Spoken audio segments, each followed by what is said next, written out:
আর এবার নজর রাখবো বাংলাদেশের খবরের দিকে। বাংলাদেশে অন্তর্বর্তী সরকারের প্রধান হিসেবে নোবেলজয়ী অর্থনীতিবিদ মোহাম্মদ ইউনূসের নাম চূড়ান্ত। রাষ্ট্রপতি মোহাম্মদ শাহাবুদ্দিনের সঙ্গে তিন বাহিনীর প্রধান ও বৈষম্য বিরোধী ছাত্র আন্দোলনের সমন্বয়কারীদের বৈঠকে এই সিদ্ধান্ত নেওয়া হয়েছে। বৈঠকে রাষ্ট্রপতি উপদেষ্টা মণ্ডলীর অন্যান্য সদস্য মনোনয়নের ক্ষেত্রে রাজনৈতিক দলগুলোর সঙ্গে আলোচনার করে চূড়ান্ত করার পরামর্শ দেন। রাষ্ট্রপতি প্রেস উইং থেকে পাঠানো বিজ্ঞপ্তিতে এই তথ্য জানানো হয়েছে।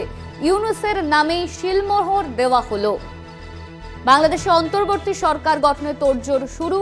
ছাত্ররা যেমনটা চেয়েছিলেন ইউনূসকে সরকারে রাখতে হবে, আর সেরকমই কিন্তু হলো। ছাত্রদের দাবিকেই মান্যতা দেওয়া হয়েছে।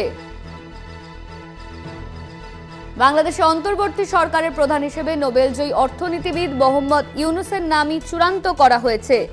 ইউনূসের নামে শিলমোহর বাংলাদেশের রাষ্ট্রপতির। রাষ্ট্রপতি মোহাম্মদ শাহাবুদ্দিনের সঙ্গে তিন বাহিনীর প্রধান ও বৈষম্য বিরোধী ছাত্র আন্দোলনের সমন্বয়কারীদের বৈঠকেই এই সিদ্ধান্ত নেওয়া হয়েছে। বৈঠকে রাষ্ট্র উপদেষ্টা মণ্ডলীর অন্যান্য সদস্য মনোনয়নের ক্ষেত্রে রাজনৈতিক দলগুলির সঙ্গে আলোচনা করেন তারা। এই নিয়ে আমরা কথা বলবো। আমাদের সঙ্গে রয়েছেন আমাদের অ্যাসাইনমেন্ট হেড দিব্যেন্দু ঘোষ। দিব্যেন্দুদা, ইউনূসের নামে শিলমোহর বাংলাদেশের রাষ্ট্রপতির। হ্যাঁ, দেখো, এটাই হওয়ার ছিল কার্যত, এবং সেই খবর প্রথম সম্প্রচার করে কলকাতা টিভি। সেই খবরেই কার্যত শিলমোহর রাষ্ট্রপতি দিয়েছেন। অন্তর্বর্তী সরকারের প্রধান উপদেষ্টা হচ্ছেন মোহাম্মদ ইউনূস, নোবেলজয়ী অর্থনীতিবিদ। বৈষম্য বিরোধী ছাত্র আন্দোলন, সেই আন্দোলনের যা গত কয়েক মাস ধরে যে ঘটনা চলছিল বাংলাদেশ জুড়ে, এবং বাংলাদেশ জুড়ে যে অশান্তি, হিংসা, সেই পরিবেশ থামানোর জন্য শেষ পর্যন্ত বৈষম্য বিরোধী ছাত্র আন্দোলনের যে দাবি, সেই দাবিকে মান্যতা দিতে হলো রাষ্ট্রপতি মোহাম্মদ শাহাবুদ্দিনকে। গতকাল রাতে যে বৈঠক, সেই বৈঠকেই সিদ্ধান্ত হয় মোহাম্মদ ইউনূসের নাম, এবং সেই নামে শিলমোহর দেন রাষ্ট্রপতি। অর্থাৎ অন্তর্বর্তী সরকারের প্রধান উপদেষ্টা হিসাবে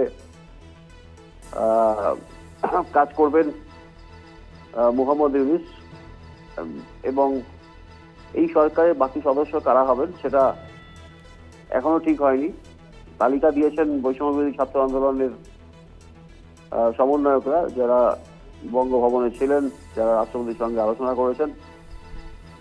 সেই তালিকা অনুযায়ী সেখান থেকে কোনো নাম বাদ যায় কিনা, বা সেখানে অন্য কোনো নাম ঢোকে কিনা, সেটা দেখার।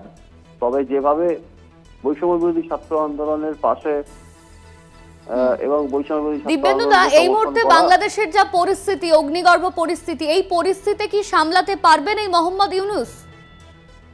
বাংলাদেশের যে পরিস্থিতি যা তৈরি হয়েছে, এবং যারা এই ধরনের ঘটনা ঘটাচ্ছিলেন, যে আন্দোলন চলছিল, তাতে এইটা হওয়ার ছিল।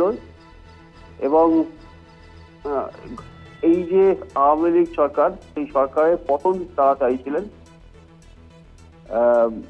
প্রধানমন্ত্রী শেখ হাসিনা পদত্যাগ চাইছিলেন। অর্থাৎ আওয়ামী লীগ সরকারকে বাংলাদেশের এই ছাত্রেরা, বিরোধী যারা বিএনপি, জাতীয় পার্টি, তারা চাইছিলেন না। এবং যে কারণেই এই যে কোটা সংস্কার যে আন্দোলন, সেই আন্দোলনের জেরটা অনেকটা দূর পর্যন্ত চলে আসে। এবং সুপ্রিম কোর্টের রায়ের পর যে কোটা সংস্কার নিয়ে যেটা সিদ্ধান্ত হয়, সেটা একটা পার্ট ছিল, এবং দ্বিতীয় অংশ ছিল যে এই সরকারকে তারা চায় না। গত দুটো নির্বাচন, সেখানে বিরোধীদের প্রধান অভিযোগ তাদের ভোট দিতে দেওয়া হয়নি,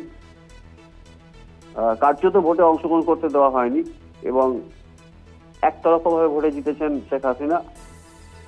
97 থেকে 98% ভোট পেয়েছে আওয়ামী লীগ, এবং সরকার গঠন হয়েছে। অর্থাৎ এই যে 15.5 বছরের দীর্ঘ যে শাসন আওয়ামী লীগের, সেটা চাইছিলেন না আন্দোলনকারীরা। এবং একাধিক দুর্নীতির অভিযোগ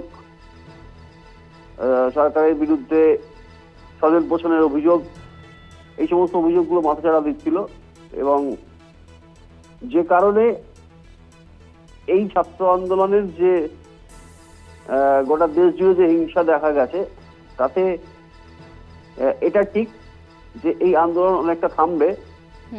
তার কারণ মূলত যে অভিযোগ ছিল সেই